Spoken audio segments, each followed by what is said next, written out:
কোথায় যাচ্ছেন আপনি? হ্যাঁ, মাত্র 3 দিনের জোগাড়ে চলেছি মহাকুম্ভ। কোন ট্রেনে যাচ্ছেন? কুম্ভ কটায় ছাড়বে? কোন স্টেশন? হাওড়া থেকে ছাড়বে? অবশ্যই। নামবেন কোথায়? নামবো বেনারস। ঘড়িটা এখন 12:42। আমরা হাওড়া স্টেশনে চলে এসেছি।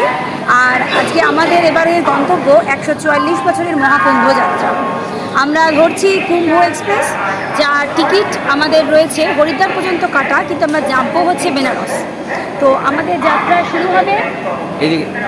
1টার সময় হাওড়া স্টেশন থেকে, আর মধ্যরাত্রে গিয়ে আমরা বেনারস নামবো। তারপরের ব্যবস্থা কি আছে জানি না। 3 দিনের মাত্র প্রোগ্রাম শিডিউলে আমরা বেরোচ্ছি, হুট করেই সব হয়ে গেছে। সবই ঈশ্বরের কৃপা যে আগে থেকে আমরা কোনো প্রোগ্রাম করেছিলাম না যে আমরা এবার মহাকুম্ভে যেতে পারবো বা যাবো বলে। হঠাৎই সেই সুযোগ এসে পড়লো, আর আমরা লোটা কম্বল নিয়ে পরিবার সহ সপরিবার সহ আমরা বেরিয়ে পড়লাম। অনেকটা বলতে পারেন মাতৃদেবীর নির্দেশ বা আদেশই বলতে পারেন। সেই উদ্দেশ্য পূরণের জন্যই আমাদের এবারে মহাকুম্ভে যাত্রা শুরু হচ্ছে।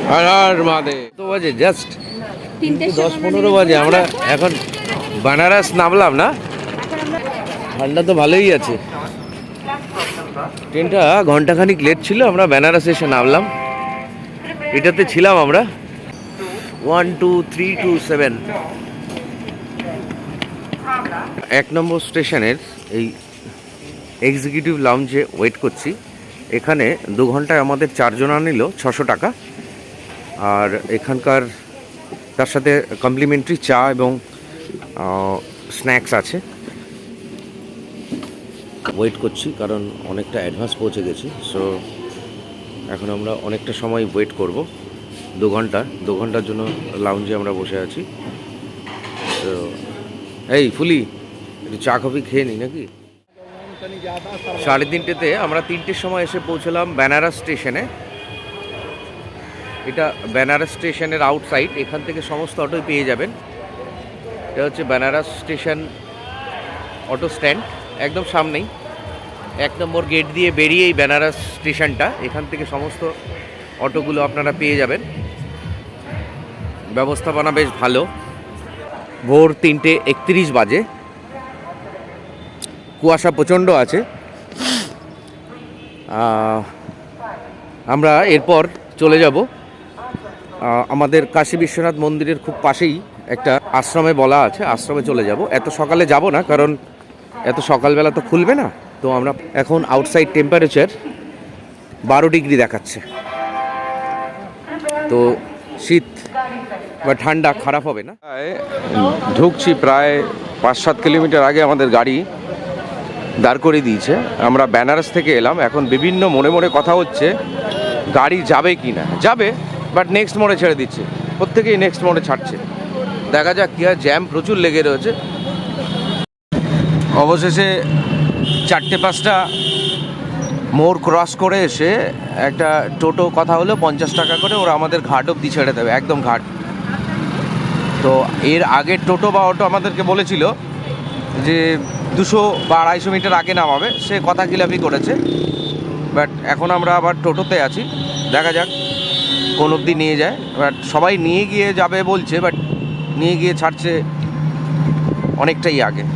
দেখা যাক, কারণ নেক্সট মনি অমাবস্যায় প্রচুর লোক আসবে। তো তার ভিড়টাই রয়েছে এখন। যোগী মোস্ট প্রবাবলি রোজ আসছে, এখানেই থাকছে, তো যার জন্য প্রচুর ভিড়। আপনারা যারা আসবেন তারা একটু সময় হাতে নিয়ে আসবেন। তবে সকাল সকাল বেরোনোর চেষ্টা করবেন, তাহলে এই ঝামেলাটা হবে না। সকালবেলা গাড়ি নিয়েই ঘাট অবধি ঢোকা যায়, বাট 8টা-9টার পর থেকে আর গাড়ি নিয়ে ঢুকতে দেয় না। একটা গেট ক্রস করে বেরোলাম, কারণ প্রত্যেকটা গেটেই ভয় লাগছে। এটাই হচ্ছে মেলা প্রাঙ্গণ। ये क्या रेल ब्रिज है ना ये? हाँ, बहुत बड़ा है। তো আমরা শাস্ত্রী ব্রিজের পেছন পাশ দিয়ে আসছি। রাস্তাঘাট তো ভালোই, কিন্তু ধুলো প্রচণ্ড।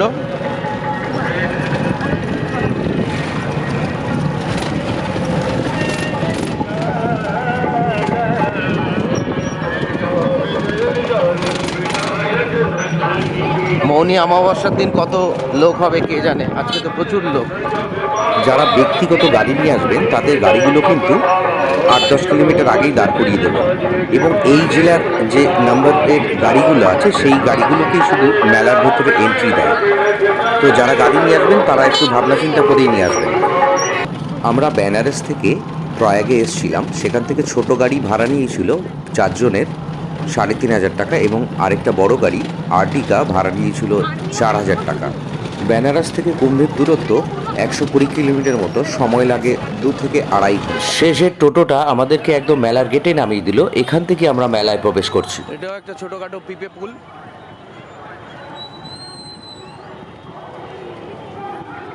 প্রচুর টয়লেটস বানিয়েছে এখানে, যারা ব্যবসা করছে তাদের টেন্ট রয়েছে।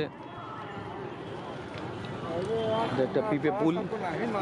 আমরা এখান থেকে এখন বোটের দিকে যাব, যেখান থেকে বোট পাওয়া যায়। তো আমরা ত্রিশুলি ঘাটের দিকে যাব।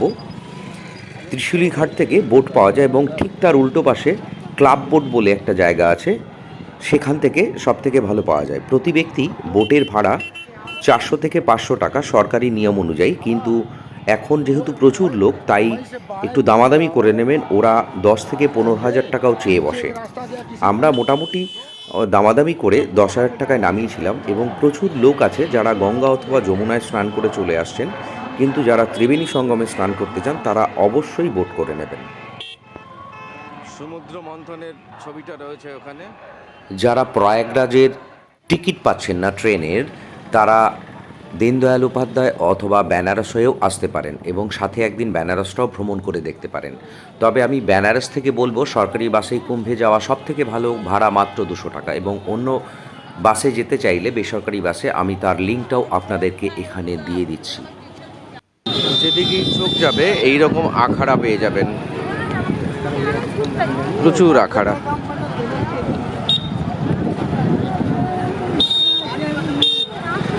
আর আমরা এখন ডমরু দ্বার দিয়ে একদম সঙ্গমের দিকে ঢুকবো, ওখান থেকে আমরা বোট নিয়ে নেব।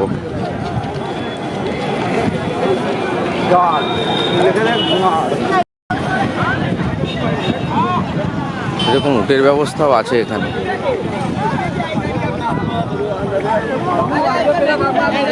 প্রচুর আছে, যারা প্রতিনিয়ত সাফ করে চলেছে। কাজকাম প্রচুর চলছে।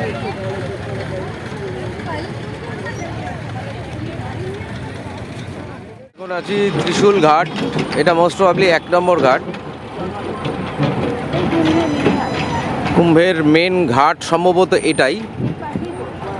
আর এ পাশ থেকে উল্টো পাশ থেকে এই বোটগুলো ছাড়ে, এখান থেকে আপনারা বোট নিতে পারেন পরে, কিন্তু দালালের উৎপাত প্রচুর পরিমাণে আছে। আমাদের কাছে একজন তো 10,000 চাইলো, আমরা 4,000 বলেছি, আমরা 10 জন আছি। আর ঘাট থেকে নিলে 500 টাকা করেই পাওয়া যায়। প্রচুর লোক, আজকে সেরকম কোনো বিশেষ তিথি নেই, কিন্তু প্রচুর লোক।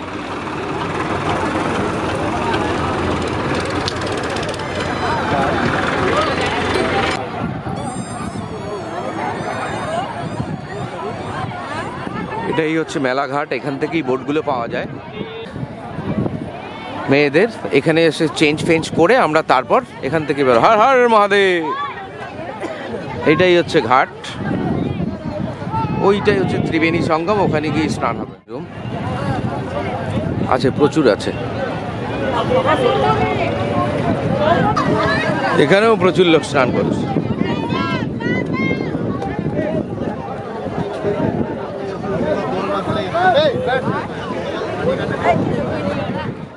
আমাদের নৌকো কোনটার পর কোনটা বেরোবে, কোনটার পর কোনটা বেরোবে, এই সিস্টেমটা একটা দারুণ সিস্টেম। কে কোথা দিয়ে বেরোচ্ছে কিছুই বুঝতে পারছি না। আমাদের সাথে যারা ছিল তারা তো অনেকটা পেছনেই চলে গেল। অনেক যুদ্ধের পর আমাদের বোটটা ত্রিবেণী সঙ্গমের দিকে এগিয়ে চলল। একটু বলে রাখি, যারা প্রয়াগরাজের টিকিট পাচ্ছেন না তারা প্রয়াগরাজের কাছের স্টেশন দীনদয়াল উপাধ্যায় অথবা বেনারস হয়েও আসতে পারেন, তাহলে আপনারা বেনারসটাও একদিন ঘুরে নিতে পারবেন। এবং বেনারস থেকে অথবা দীনদয়াল উপাধ্যায় থেকে আপনারা সরকারি বাসেই মেলাতে আসুন, তাহলে প্রয়াগের মানে কুম্ভ মেলার সবথেকে কাছের ডিপোতেই আপনাদেরকে নামিয়ে দেবে এবং সেখান থেকে আপনারা হেঁটেই মেলাতে চলে যেতে পারবেন। এবং ত্রিবেণী সঙ্গমের যে ঘাট, সেখানে নৌকো লাগিয়ে দেওয়ার পরেও কিন্তু আপনাদেরকে নৌকোওয়ালারা একটু বেশি পয়সা চাইবে, কারণ নৌকো ওখানে অনেক নৌকো বাঁধা আছে চারিদিকে, যেটাকে আপনাকে পার করে যেতে হবে এবং ড্রেস চেঞ্জ করার জন্য আপনাদেরকে উল্টো অনেক এক্সট্রা পয়সা চাইবে। আমাদেরকে সেখানেও 1000 টাকা দিতে হয়েছিল। আমি জানি না ওখানকার গভর্নমেন্ট এগুলো কেন দেখছে না। আমরা বেনারসে যে আশ্রমটায় ছিলাম তার নাম হচ্ছে কৈলাস ভবন। যোগাযোগ নম্বর 7800820088। এটা কেদার ঘাটের ঠিক কাছে। এখান থেকে কাশী বিশ্বনাথ মন্দিরের দূরত্ব খুব একটা বেশি নয়। প্রতি ঘরের ভাড়া 1200 টাকা। ত্রিশুলি ঘাট থেকে ত্রিবেণী সঙ্গম অবধি যেতে আমাদের সময় লেগেছিল ওই 1 ঘন্টা বা 45 মিনিট, 1 ঘন্টার কাছাকাছি। এবং আমরা প্রায় 3 থেকে 4 ঘন্টা মতো ওখানে ছিলাম, স্নান টান করে পুজো দিয়ে, এবং তারপরেই আমরা বেরিয়েছিলাম ওখান থেকে। इस तरफ से जो आ रहा है उत्तर साइड से। अच्छा अच्छा, ब्रिज गंगा नदी में है। हाँ, এই সাইডে যে বড় ব্রিজটা দেখা যাচ্ছে ওইটা যমুনা নদীতে। এই সরস্বতী এই পোর্শনে, সরস্বতী এই পোর্শনে, এইটাই ত্রিবেণী সঙ্গম। হ্যাঁ,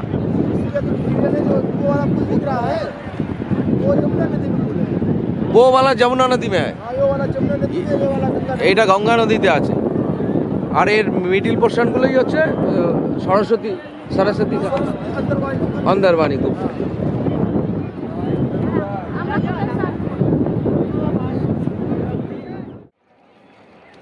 হর হর মহাদেব। অবশেষে আমাদের পূর্ণ স্নান সম্পন্ন হলো। তখন বেলা 4টে 4:30 বেজে গেছে। এবার তো আমাদেরকে ফিরতে হবে। তো এবার আমরা আস্তে আস্তে ত্রিশুলি ঘাটের দিকে ফিরে চললাম। ফিরতেও মোটামুটি ওই 45 থেকে 1 ঘন্টা মতো সময় লাগে। তাই আর দেরি না করে আমরা বেরিয়ে পড়লাম ত্রিশুলি ঘাটের দিকে, এবং এখান থেকে আমরা বেনারস ফিরবো। তাই আমরা খুব বেশি দেরি এবং ঘোরাঘুরি করতে পারলাম না। যদি আপনারা মেলা উপভোগ করতে চান বা বিভিন্ন আখড়ায় যেতে চান তাহলে অবশ্যই মেলা। এবার তাহলে জেনে নিই মেলার কিছু ইতিহাস এবং কেনই বা কুম্ভ মেলা। জ্যোতিষরা এবারের মেলার পুণ্যার্থীর স্নানের জন্য বেশ কয়েকটি শুভদিন নির্ধারণ করেছেন। এবারের জন্য 6টি বিশেষ শুভদিন রয়েছে স্নানের জন্য, যেগুলো হলো 13ই জানুয়ারি পৌষ পূর্ণিমা, 14ই জানুয়ারি মকর সংক্রান্তি, 29শে জানুয়ারি মৌনী অমাবস্যা, 3 ফেব্রুয়ারি বসন্ত পঞ্চমী, 12ই ফেব্রুয়ারি মাঘী পূর্ণিমা এবং 26শে ফেব্রুয়ারি মহাশিবরাত্রি। এই দিনগুলোর মধ্যে 14 ও 29 জানুয়ারি এবং 3 ফেব্রুয়ারি শাহী স্নানের দিন হিসেবে চিহ্নিত করা হয়েছে। এইগুলোতে নাগা সন্ন্যাসীরা স্নান করবেন। সবচেয়ে বড় সমাবেশটি হতে পারে 29 জানুয়ারি প্রত্যাশিত। একদিন 5 থেকে 6 কোটি লোক স্নান করতে পারবেন বলে ধারণা করা হচ্ছে। প্রয়াগরাজেই কেন কুম্ভমেলা অনুষ্ঠিত হয়? প্রয়াগরাজ মহাকুম্ভ আয়োজিত হওয়ার বিশেষ মাহাত্ম্য রয়েছে, কারণ এখানেই গঙ্গা, যমুনা ও সরস্বতীর সঙ্গমস্থল। তাই এই স্থানে গুরুত্ব অন্য 3 স্থানের চেয়ে অনেক বেশি বলে মনে করা হয়। শাহী স্নানের সন্ধিক্ষণে যিনি এই নদীর সঙ্গমস্থলে স্নান করেন তার মুক্তি লাভ হয়। শাস্ত্র অনুযায়ী প্রয়াগরাজকে তীর্থরাজ বলা হয়। এ বিশ্বাসও রয়েছে যে ব্রহ্মা এখানে প্রথম যজ্ঞ করেছিলেন। ধর্মীয় গ্রন্থেও এর উল্লেখ রয়েছে।